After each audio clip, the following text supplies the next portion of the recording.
Today we're talking about peanut butter. A St. Louis doctor is responsible for introducing the spread way back in March of 1890. Today, peanut butter is a $2 billion a year industry just in the U.S. Did you know it takes about 540 peanuts to make a 12-ounce jar of peanut butter? 540 peanuts! A lot of nuts gave their life so you could have a peanut butter and jelly sandwich. I don't know about you, but I really like peanut butter. I eat it almost every day. But are you a creamy or are you a chunky? What kind of peanut butter you prefer is based on who you are. According to the National Peanut Board, women and children tend to prefer creamy. Men, on the other hand, tend to prefer chunky. If you live on the East Coast, you are more likely to prefer creamy as opposed to those out west who like the crunchy kind. And yes, you already know that Jimmy Carter raised peanuts. But did you know that Thomas Jefferson was a peanut farmer too? If you're trying to eat less animal products like I am, peanut butter is a simple and tasty way to get protein from a plant source. Yes, peanut butter is high in fat, but half of that fat is what's called monounsaturated, the heart-healthy kind. Peanut butter is a good protein source too. That, combined with the healthy fat, makes it take longer to digest and makes you feel fuller longer. And unlike most protein foods, peanut butter actually comes with fiber. You get about 2 grams of fiber for each 2 tablespoons serving. Peanut butter is also a good source of the B vitamin niacin, vitamin E, magnesium, and phosphorus. It even has antioxidants as well. So let's look at some specific kinds. If you see a peanut butter that claims to have omega-3s added, don't be too impressed. Sometimes they add ALA, the type of omega-3 that your body doesn't use very well. In fact, it can only convert about 10% of it into the better omega-3s that your body likes.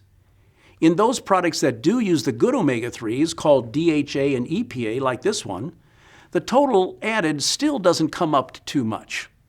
They're adding omega-3s to a lot of things today. For the most part, it's just marketing.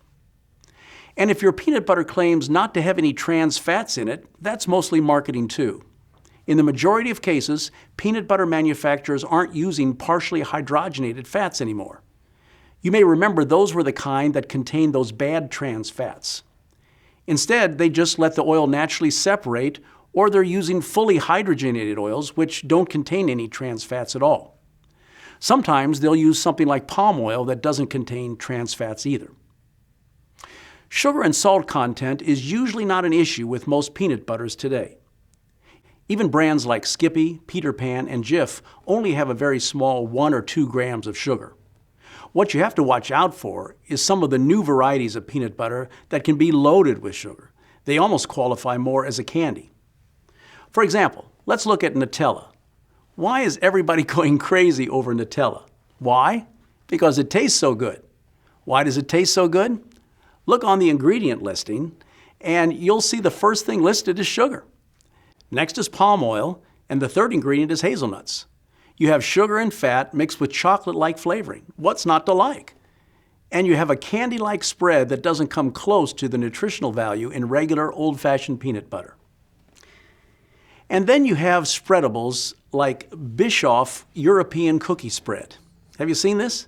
It has about the same amount of calories and saturated fat as regular peanut butter, but it doesn't have hardly any of the protein, fiber, vitamin E, or other trace nutrients that you find in peanut butter. It's basically white flour, sugar, and oil mixed together, and it's delicious. If you want a better alternative to Nutella, try Justin's Chocolate Hazelnut Butter Blend. It has about 1/3 of the sugar as Nutella and twice the protein.